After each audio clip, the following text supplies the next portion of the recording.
Здравствуйте, дорогие дети, папы и мамы, дедушки и бабушки. Мы рады вас приветствовать на нашей передаче. Приближается Великий пост, и Святая Церковь подготавливает нас к воспоминаниям духовных притч. И сегодня мы поговорим об одной из них – притче о блудном сыне. Батюшка, а о чем повествует эта притча? В этой притче повествуется о том, что некий человек обладал богатством, и у него было два сына. И старший сын был правой рукой отца, помогал ему во всем, а младший сын, придя к отцу однажды, сказал: «Отец, я один из твоих наследников, отдай мне наследство, мою часть, долю, я хочу жить сам, отдельно от тебя». Тогда отец отдал ему его долю наследства, и он ушел в чужую страну и поселился там, сказано, и промотал деньги бесполезно. То есть ел, пил, веселился, но не заботился о том, чтобы этот капитал сохранить и чтобы как-то его пустить в нужное русло. Скоро он разорился и пришел в совершеннейшее бедствие. Тогда он нанялся работником, стал пастухом пасти свиней в этой чужой стране. Лишился дома, лишился всего. И там, пася свиней, плата ему была за это пища, та, которую употребляли свиньи. Они кушали рожцы свиные.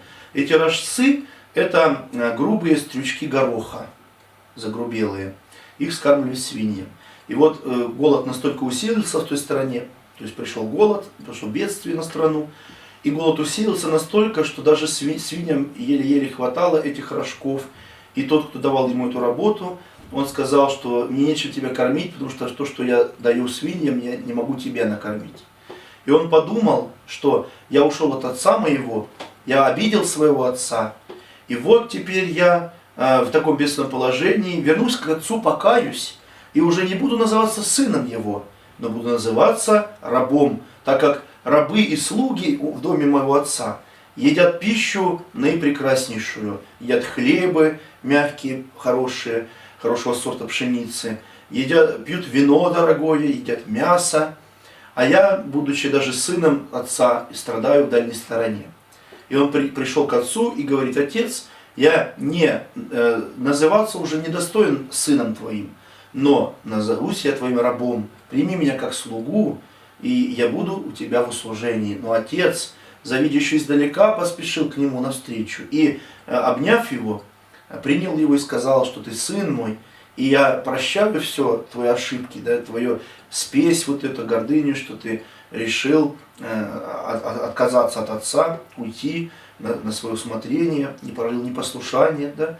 Вот. А отец именно простил его, обнял и устроил пир в честь сына, отдал ему богатую одежду, перстень на руку. Это признак власти и признак расположения.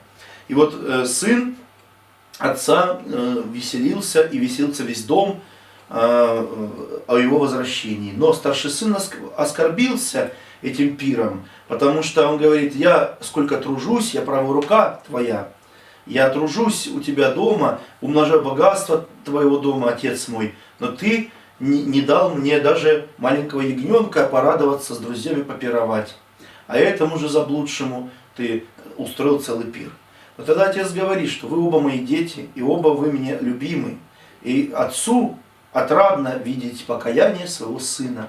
Поэтому и я устроил пир, а что это касается до тебя, то ты не переживай, все равно ты наследник всего моего богатства.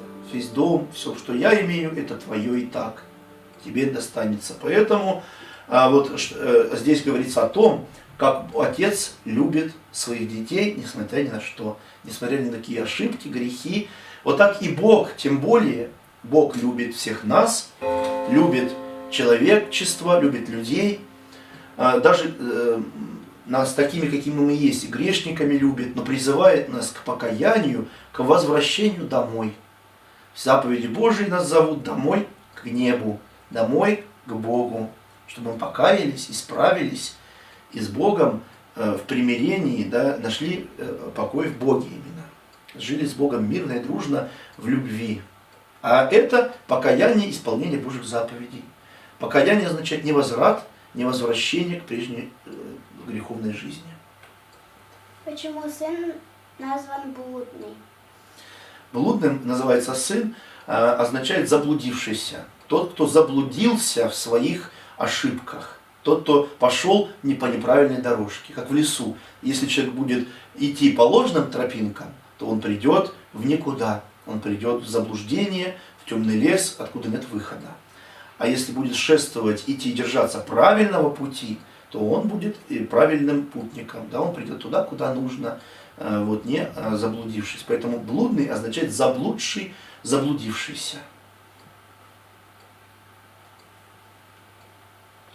Услышав сегодня поучительную притчу, пусть каждый из нас, оглянувшись на свою жизнь, узнает себе блудного сына и, примирившись с Богом и ближним, вступит в Великий пост с легким и радостным сердцем.